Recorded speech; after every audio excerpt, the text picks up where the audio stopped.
Good evening. Good evening. Good evening.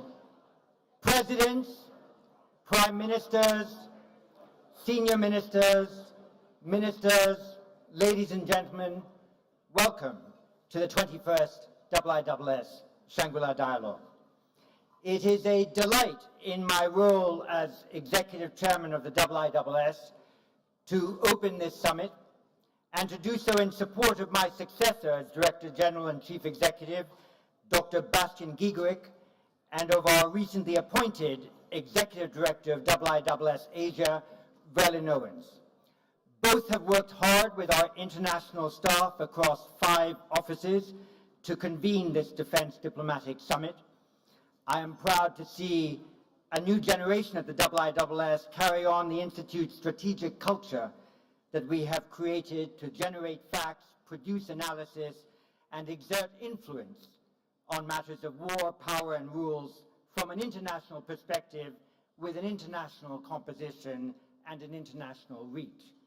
In the defense and security field, the IISS is the most trusted convener of governments in circumstances that they could not so readily create for themselves, largely because of our international personality and our reputation for original and policy-relevant strategic analysis.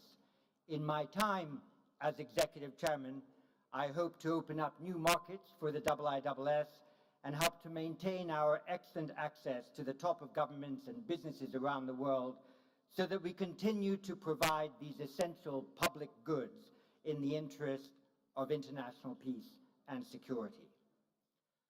Our succession strategy at the IISS bears a passing resemblance to the one developed over the years by the Republic of Singapore, where a new generation is given full executive powers, while experienced talent remains professionally available to the new chief executive to maintain momentum and ensure further growth. This is the first intergovernmental summit held in Singapore since May 15, when Mr. Lawrence Wong took over as Prime Minister and Mr. Loong assumed the new role of Senior Minister. We might then take a moment now to congratulate Senior Minister Lee on his 20 years of service as Prime Minister of Singapore and wish the very best to Prime Minister Wong as he begins his tenure.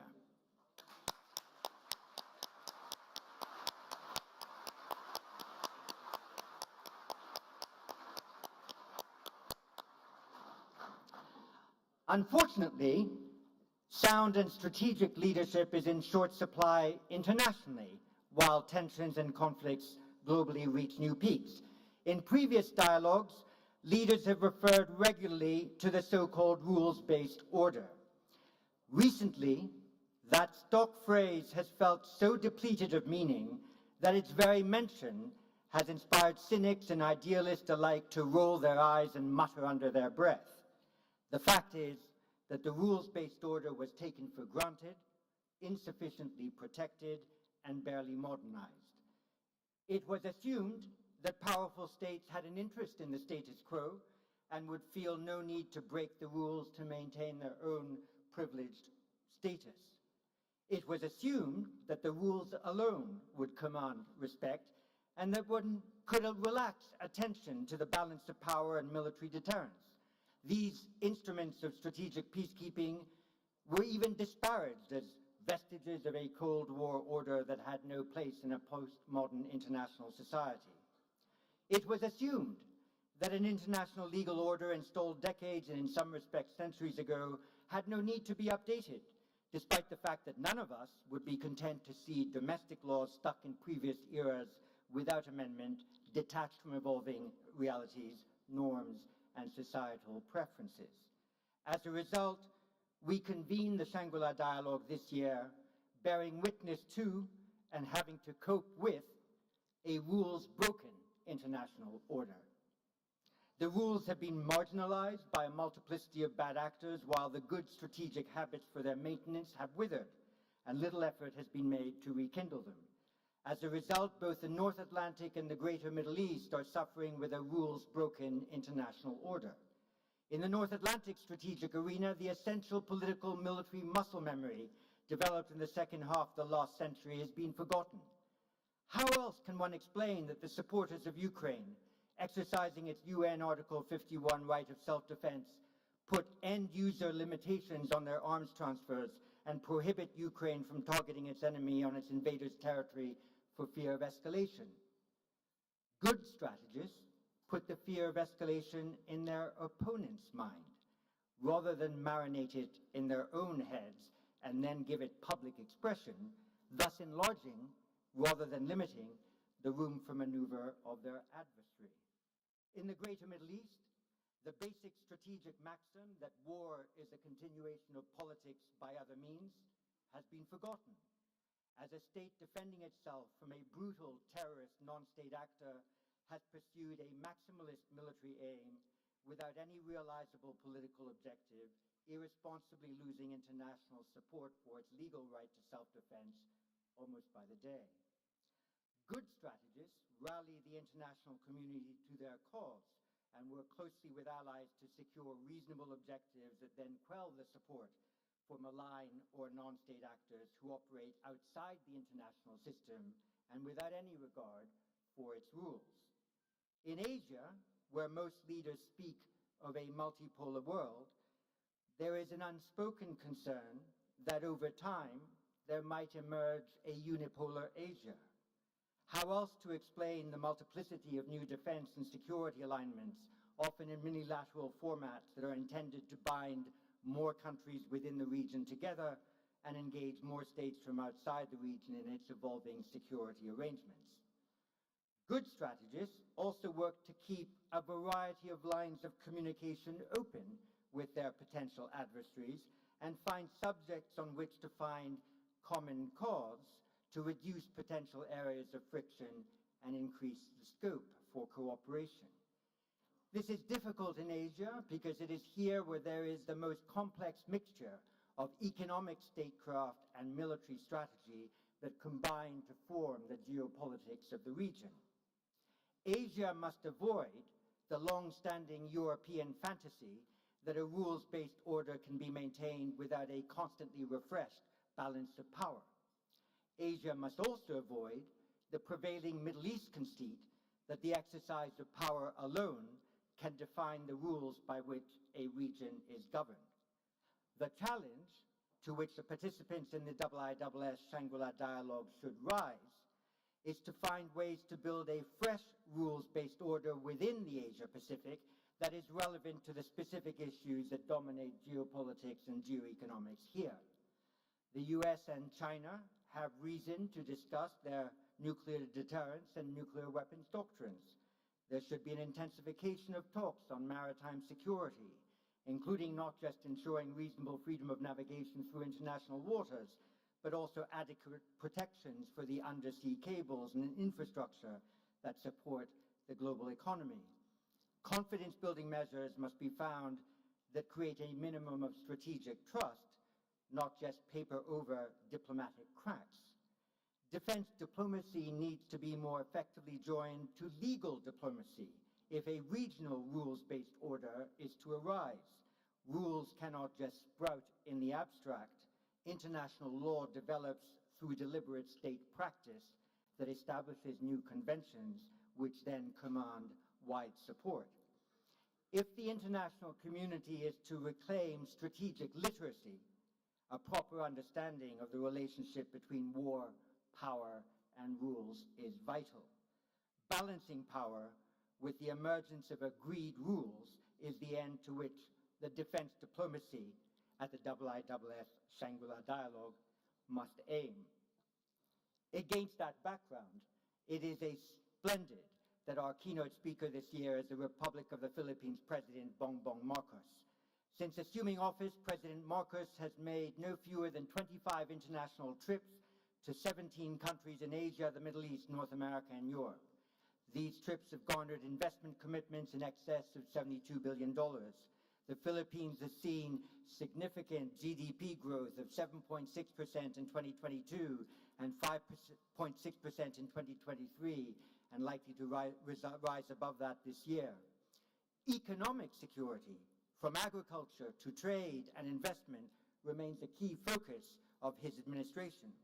Under his presidency, the Department of National Defense has renewed or upgraded its partnerships with the United States, Australia, and Indonesia, while signing 6 major defense and security MOUs with Brazil, the UK, Canada, Vietnam, India, and Australia. It has also advanced reciprocal access agreements with Japan and France. A new comprehensive archipelagic defense concept is being conceived and implemented. President Marcos has raised the profile of his country internationally while preparing regionally to assume the chairmanship of ASEAN in 2026.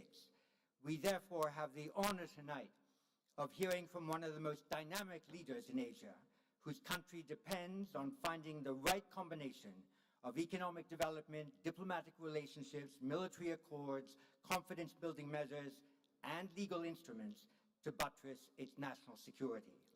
Mr. President, the floor and this podium is yours.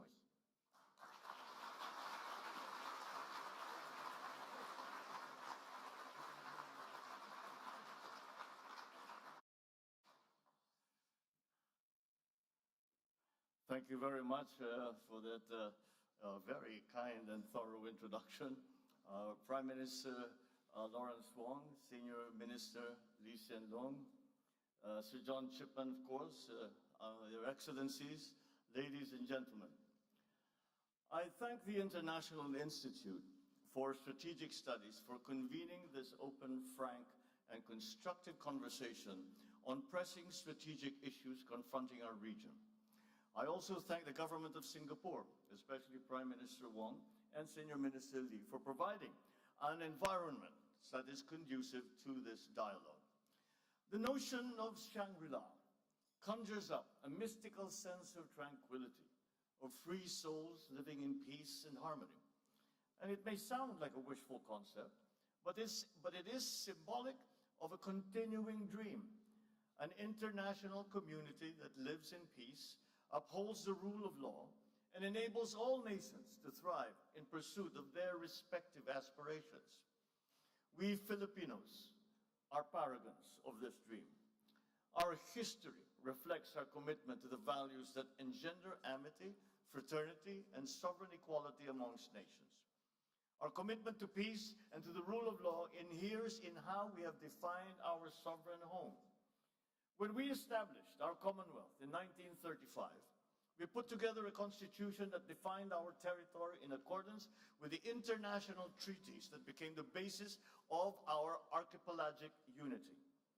The Treaty of Paris between Spain and the United States crystallized our islands into a cohesive whole. The Treaty of Washington clarified the extent of our sovereignty and patrimony and a line set by international powers. We sought to uphold and preserve the integrity of our country's physical unity through international law. Together with others, we put forward the archipelagic doctrine, which regards all archipelagic states as a single unit, with the waters around, between, and connecting their islands, irrespective of their breadth and dimension, forming part of their internal waters. This doctrine has since been enshrined in the 1982 United Nations Convention on the Law of the Sea, or the UNCLOS. The same convention also clarified the limits of each state's maritime zones and defined the extent with which they could exercise sovereignty, their sovereign rights, and jurisdiction over those zones. Accordingly, we have made a conscious effort to align our definition of our territory and our maritime zones with what international law permits and recognizes. This has been inscribed in Article 1 of our Constitution. As Senator, I was proud to co-sponsor our Archipelagic Baselines Law, which defines the basis of our maritime jurisdictions. As President, I look forward to signing our Maritime Zones Law, which will clarify the geographic extent of our maritime domain. Our efforts stand in stark contrast to assertive actions that aim to propagate excessive and baseless claims to force, intimidation, and deception. In the West Philippine Sea, we are on the front lines of efforts to assert the integrity of the UNCLOS as a constitution of the oceans. We have defined our territory and maritime zones in a manner befitting a responsible and law-abiding member of the international community. We have submitted our assertions to rigorous legal scrutiny by the world's leading jurists. So the lines that we draw in our waters are not derived from just our imagination, but from international law. We have on our side the 1982 UNCLOS and the binding 2016 Arbitral Award, which affirms what is ours by legal right. In this solid footing and through our clear moral ascendancy, we find the strength to do whatever it takes to protect our sovereign home, to the last square inch, to the last square millimeter. The life-giving waters of the West Philippine Sea flow in the blood of every Filipino. We cannot allow anyone to detach it from the totality of the maritime domain that renders our nation whole.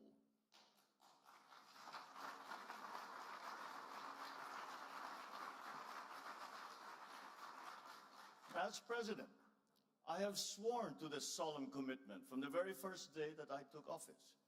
I do not intend to yield. Filipinos do not yield.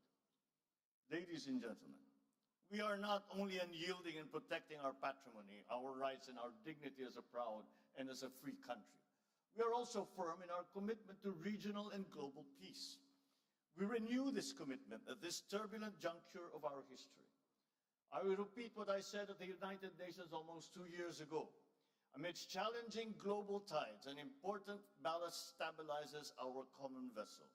Our open, inclusive, and rules-based international order is governed by international law and informed by the principles of equity and of justice. For the past 79 years, this rules-based order has allowed our region to flourish.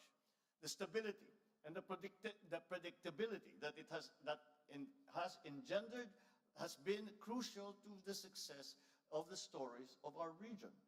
Be it the post-war revival of Japan, the economic miracles of Korea and in Southeast Asia, the rise of China and of India.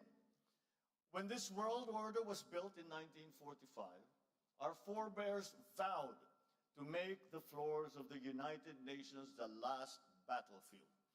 We made a determination for humanity to survive and to never again be wiped out in another Holocaust. The Philippines has always been part of that history. Amidst the rubble of war, we were there, amongst the architects of the new peace. We stood on behalf of colonized peoples of Africa and Asia.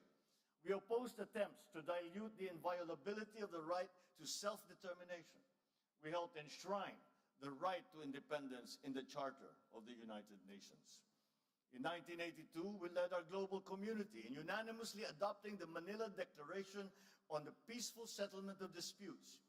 This affirmed that differences amongst nations must always be solved peacefully through legal and diplomatic processes, never through the threat or the use of force. Today, these norms are under significant stress. The world is facing a watershed moment. In our region, recent patterns of aggression and militarization and emerging arms races threaten our lands of promise with an uncertain future. In the midst of these significant shifts, I see 7 realities in the Indo-Pacific. First, the future of our region will be determined by many nations, each with its own unique experiences and aspirations. Yet, their respective agencies are being challenged by attempts to undermine our faith in prevailing international norms.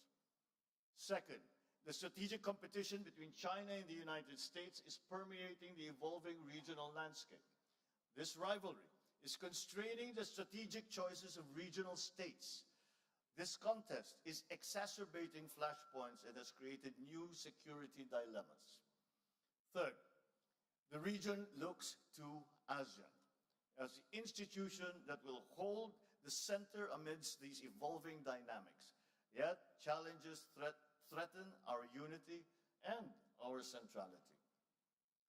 Fourth, as geopolitics continues to permeate the global governance infrastructure, the role of bridge builders have become increasingly important to forge decisive multilateral solutions. Fifth, the global commons will continue to be crucial to the security of all states in the region. Access of developing countries to the high seas and to outer space and the peaceful uses of science and technologies is crucial to international development. Sixth, climate change remains a deadly challenge for the region and for the world. It is the first truly global threat, and for the first time, we face a crisis that affects every single human being on Earth and requires action from every single human being as well. And finally, the development of advanced technologies is rapidly transforming human life and experience. These technologies will solve many of our old problems, but they are so powerful that they also have the potential to disrupt our political and our social orders. These 7 realities muddle the waters that we have to navigate in our collective journey as a community of nations. We cannot reverse course. We must persevere. We must push through. The current juncture does not call for a revision of the regional order. Instead, it calls for the reaffirmation of the wisdom of San Francisco in 1945, of Bangkok in 1967, and of Manila in 1982. Let us return to San Francisco and reaffirm the sovereign equality of all states. We must reject unjust narratives that seek to subsume distinct national interest in a so-called major country dynamic, which seeks to impose a hierarchy amongst nations. Those who came before us worked painstakingly throughout the last century to bury the era of spheres of influence and of buffer states. We should not allow its ghost to haunt our region once again. Let us also return to Bangkok and support ASEAN's effort to build a rules-based, people-oriented, and centered on regional community. Any state that professes a stake in the continued peace and stability of this region must respect ASEAN's centrality, not only with words, but with action. All partnerships and arrangements must never displace or dilute, but rather uphold and complement ASEAN's central role.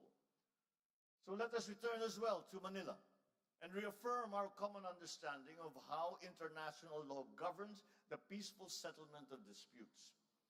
Amidst misleading narratives that seek to discredit international legal procedures, there is a need to reaffirm those modalities are an expression of good faith.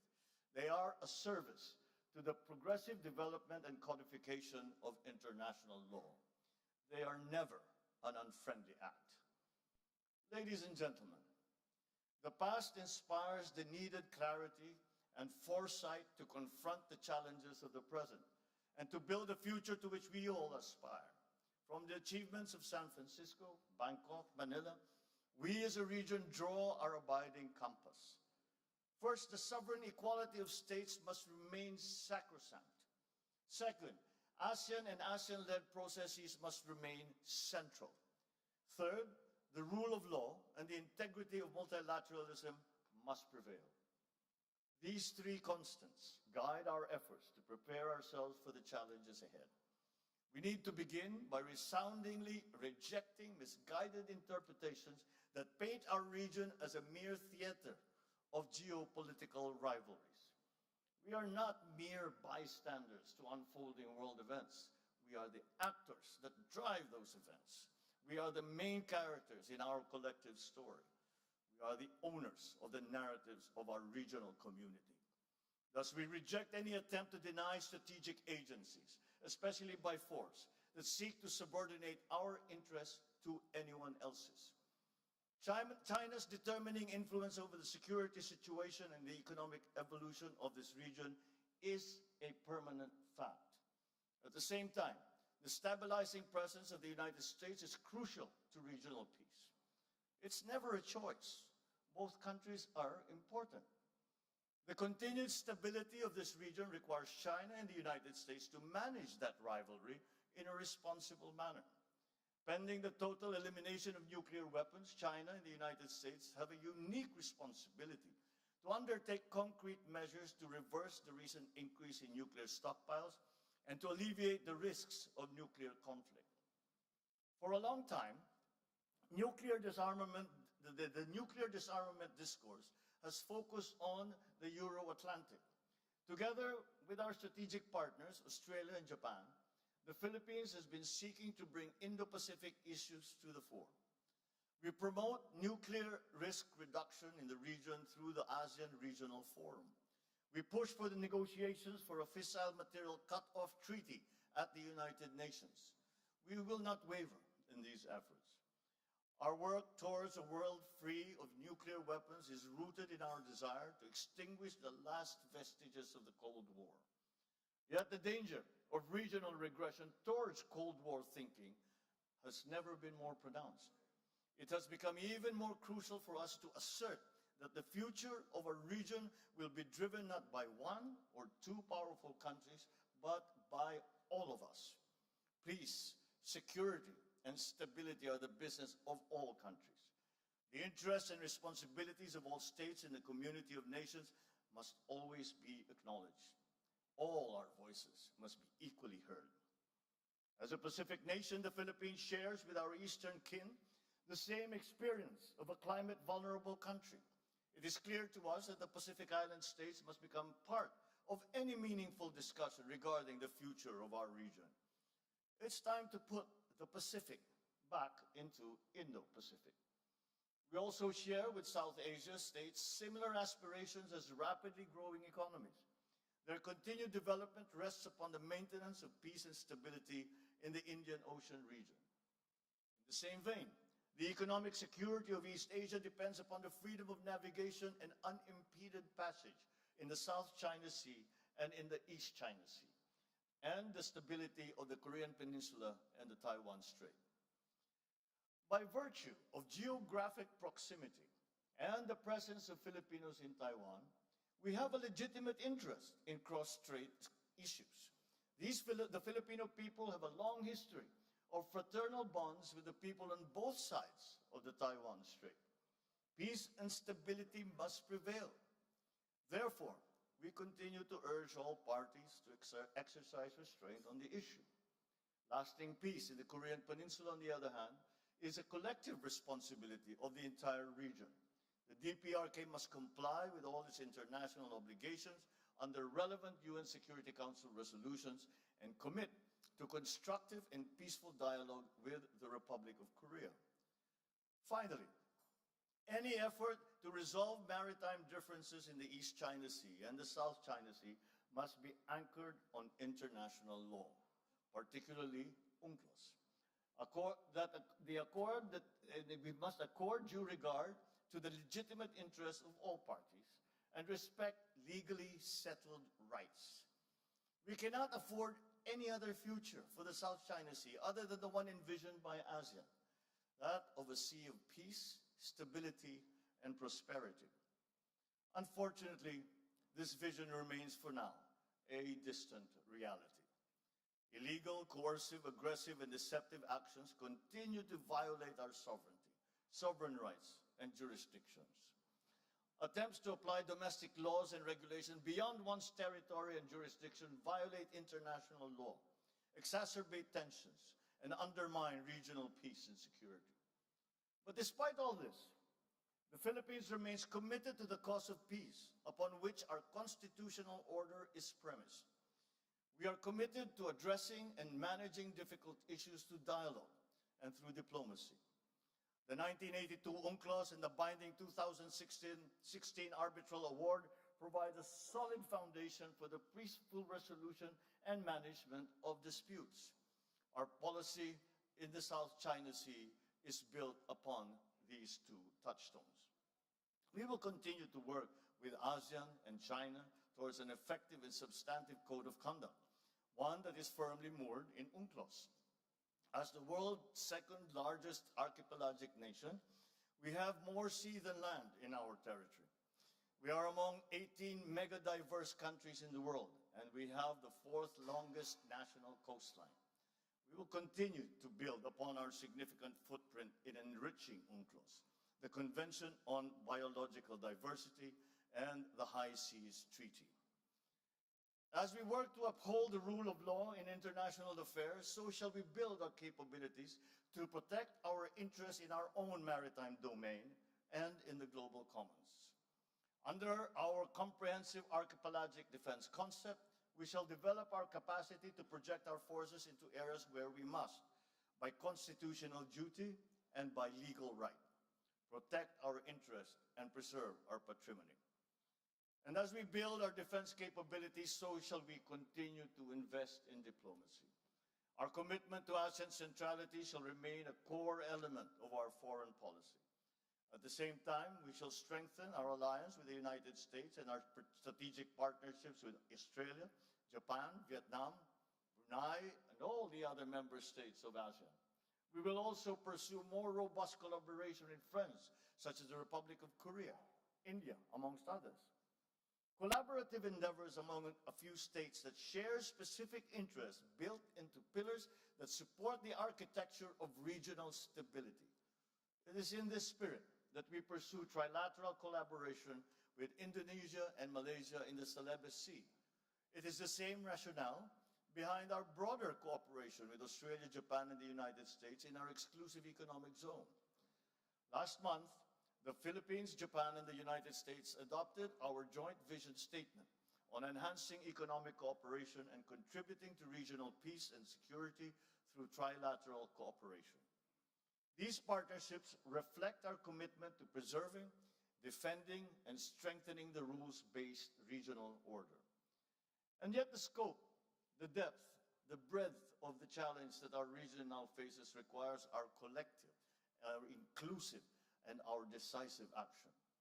Addressing the realities of our regional security landscape requires our greater collective political will. Let us begin by realizing the vision set for us by leaders past. In 1976, 5 leaders of Southeast Asia, including my father, signed the Treaty of Amity and Cooperation in the Southeast Asia, or the TAC.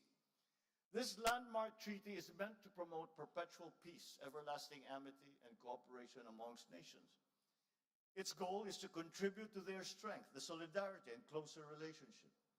The TAC's provisions were relevant then, and they remain relevant to this day. It is no wonder, then, that the 54 parties from all regions of the world, many of which are represented in this dialogue, have now acceded to this landmark instrument, with nearly a dozen more countries expressing their desire to be bound by the TAC's tenets. This indicates that all stakeholders in the future of this region are committed to peace. It is timely for parties to consider how this treaty can help address the geopolitical and geoeconomic issues facing the region today and the looming challenges ahead. So as we look to the future, let us breathe new life into this noble purpose and the principles of this treaty. Ladies and gentlemen, beyond the regional horizon, we recognize the importance of upholding multilateralism. It remains the single viable platform for collective action against transcendent global challenges. We must therefore step back from the precipice of paralysis. We should transcend geopolitics, find common ground, work to strengthen global institutions. This requires active leadership on the part of middle powers, which have the capacity to cross political and ideological lines, forge genuine consensus, and lead credible efforts towards decisive multilateral solutions. I am proud of the Philippines' efforts to build bridges on issues ranging from climate action to disarmament and non-proliferation, from sustainable development to equitable global health cooperation. In all our multilateral engagements, we seek to bridge global conversations with our unique regional perspectives. Just as Indo-Pacific states must determine our own destiny, so too must we be active participants in charting the future of the world. We must shape the rules. We must build those bridges. It is in this context that we are actively seeking to amplify Indo-Pacific voices in the context of global conversations on the issue of lethal autonomous weapon systems. We likewise seek regional consensus regarding the development of norms of responsible behavior in outer space and in cyberspace. We will bring our experience as a trusted partner, credible pathfinder, and committed peacemaker when elected to the United Nations Security Council for the term of 2027 to 2028. My country has come a long way in our painstaking, often difficult, but steady journey towards the fulfillment of our people's aspirations. Despite daunting challenges and our increasing vulnerabilities, we remain on track to achieve our goal of a high-income economy and a prosperous country by the year 2040, a place where Filipinos live strongly rooted, comfortable, and secure lives. Our strong potentials come with an inevitable rise in our global standing. Just as we have done in the past, we will embrace our role in this region and around the world with a sense of purpose. We are determined to be a force for the good, a force for peace, a champion of regional and global unity, a staunch defender of the rules-based international order. The Indo-Pacific holds much promise as the fastest growing economic hub and the largest contributor to global growth. That premise must be kept alive. Furthermore, that promise must be fulfilled. Geopolitics must not distract us from our fundamental duty as civil servants, as public intellectuals, as statesmen, to deliver for our people and to safeguard the future of the coming generations. This is the reason why we strive for stability, for security, and for peace. This, ladies and gentlemen, is our core purpose, our collective commitment, our calling. It is for this most noble of causes that we must come together to win the future of our region and to make a better world. And with your help, with our partnerships, with the alliances that we forge, we will make it happen. Thank you and good evening.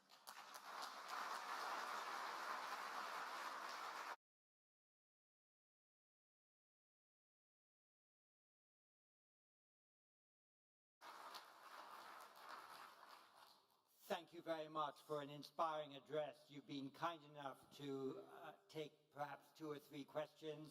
So I will scan the room and see if an arm is raised or a hand or another gesture. There we are. If you were to stand up, sir, a microphone will come to you. May I remind you that we need a question and take no more than 60 seconds if you can, as will your successor. Thank you very much, Chair. Give me this wonderful chance to ask a question to our President. Mr. President, I noticed in your speech you mentioned many times about ASEAN centrality. And review the TAC, which your father signed, that show the bond of ASEAN. I think the ASEAN centrality is very important, but it's not, we cannot take it for granted. It comes actually comes from the ASEAN way, the 3 principles. First, mutual respect. Second, consensus building. Third, considerate other parties' comfort level. In my words, to put it simply, we can summarize it as 3 no's. Non-intervention, and non-use of force, and non-hyping up hot spots. Only because of these principles strictly followed by ASEAN members and other stakeholders that we have ensured the ASEAN and East Asia at large for a long-lasting peace since the end of the colonial rules in history. So we cherish a lot. I fully agree with you. I support the centrality of ASEAN. And even some professor like Cassius Makboni, he suggests ASEAN is deserved to award a Nobel Peace Prize. I agree with him. Thank you very much. I think your question is, do you agree with me? So President Marcos, yes, please. My question is, President, in the eyes of the international community, some of your Philippines behavior in recent times, it now sounds like you really consider other parties' comfort level, and there is a risk of ruining the regional long-earned, long-lasting peace since the end of the colonial history. What's your comments on that? Thank you very much. Well, I cannot imagine what you must be referring to if the reference or the allusion is to the Philippines somehow tearing apart what we have agreed on with in ASEAN in terms of ASEAN centrality. Quite the contrary. I think if you examine more closely the remarks that I just made, I precisely focus on ASEAN centrality, and that the principles that are laid down that are involved in the concept of ASEAN centrality are some things that we must use to guide us. And if we have been distracted in the past years or so, then it's time for us to return and remember, once again, what ASEAN was created for. And that is to create an aggregation of nations that have very many common interests, and that can be, and that partnerships within that multilateral organization can help each other and help the region. And so the Philippines is still remains true to the principles that were established and upon which ASEAN was born. And I think, as I said, that many of these things we no longer speak of today, but we must, because they are as relevant today as they ever were, perhaps even more so, because the global situation is a great deal more complicated than it used to be before. I would even go far as to say there is no such thing as a regional issue any longer. We have all experienced the unexpected effects of the war in Ukraine, of the conflict in the Middle East, and all of these. And when we talk about the South China Sea, we have to also remember that the South China Sea is the passageway for half of the world trade. And therefore, the peace and stability of the South China Sea and the freedom of navigation of the South China Sea is a world issue. And that is what I am proposing. And I am saying that yes, it is a regional issue, but we must examine and be part of the discussion. We must include all parties in the discussion, because now it is not just ASEAN member states who are stakeholders, and it is quite easy to see that it is in fact the entire world that have become stakeholders in the peace and stability of our region. Thank you. I'll take one question. Yes, you, sir, with your hand up. If you stand up, it might attract magnetically a microphone towards you. Thank you very much. And immediately after your question, once you've identified yourself, I'll ask a third person for the final question. The President will take both. Thank you, sir. Thank you, John. It's Dimitri Sevastopoulos from the Irish delegation of two people. Another small country. President Marcos, I'm going to ask you a very direct question, if you don't mind, which is, if Chinese Coast Guard water cannons killed a Filipino sailor, would that cross a red line? And then can you also give us a sense of what are the actions that would trigger a request from Manila to Washington to invoke the U.S.-Philippines Mutual Defense Treaty? Thank you. And I will ask as the last question, Justin Bakisal. If you could stand, I know you sought the floor, and if a microphone were to come to you, you're right over there. Thank you. And the President will then answer both questions. Thank you. You're one of our young leaders from ASEAN, so please go ahead. Magandang gabi, Mr. President. Good evening, Mr. President. My question relates to your vision for the force posture of the Philippines by the end of your term. So the Philippines has always discussed that the defense of our national territory is primarily our responsibility under the unilateral defense plan. So what specific force packages are you eyeing particularly in the next coming years? And what exactly are we to expect after Horizon 3 of the AFP modernization program? Thank you. Thank you. It is what the gentleman is referring to, the Horizon 3 acquisition program, is the acquisition program that our Department of National Defense has just completed.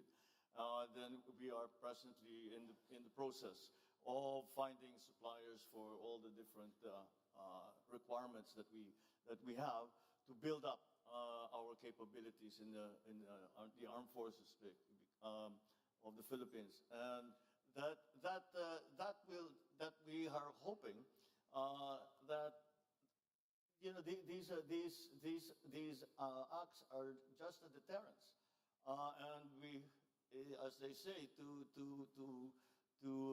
work for peace, prepare for war, and it is an unfortunate truth. But and that is why we have undertaken this long-term. It has been going on for many years now.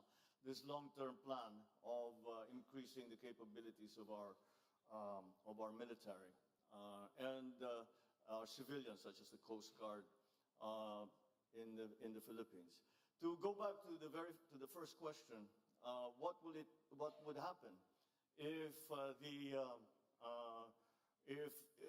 there was an incident that ended up killing a Filipino serviceman, be they a Coast Guard or in the military and part of the Navy?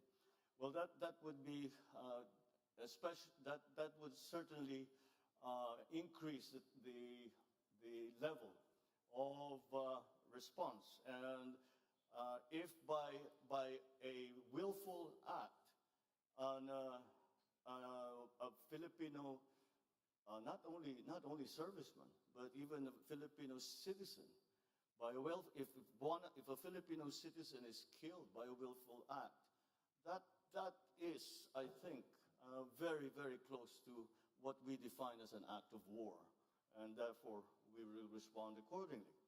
And our treaty partners, I believe, also hold that same standard for when the actions, with the joint action, will be undertaken in support of any such incident in the Philippines.